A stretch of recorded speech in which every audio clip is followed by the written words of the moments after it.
جب غسل کا ارادہ کرے تو پہلے استنجا کرے، اور اگر کسی جگہ ظاہری ناپاکی لگی ہو تو اس کو دھو لے، پھر وضو کرے جیسے نماز کے لیے وضو کرتے ہیں۔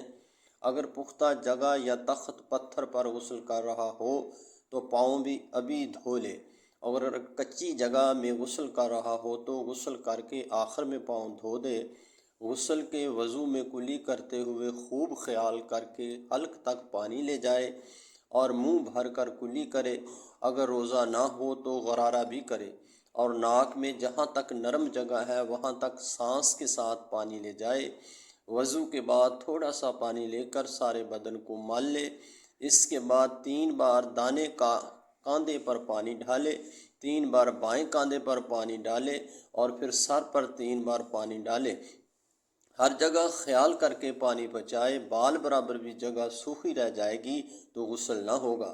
اگر غسل کے بعد معلوم ہو کہ فلاں جگہ سوکھی رہ گئی ہے تو خاص اسی جگہ کو دھو لے، پھر سے پورا غسل دہرانے کی ضرورت نہیں۔ فرائض غسل 3 ہیں: خوب حلق تک پانی سے منہ بھر کر کلی کرنا، ناک میں سانس کے ساتھ پانی چڑھانا جہاں تک نرم جگہ ہے۔ نمبر 3 پہ ہے تمام بدن پر ایک بار پانی بہانا۔ غسل کی سنتیں یہ ہیں: غسل کی نیت کرنا۔ نمبر 2، اولاً ظاہری ناپاکی دور کرنا اور استنجا کرنا، پھر وضو کرنا، بدن کو ملنا، سارے بدن پر 3 بار پانی بہانا۔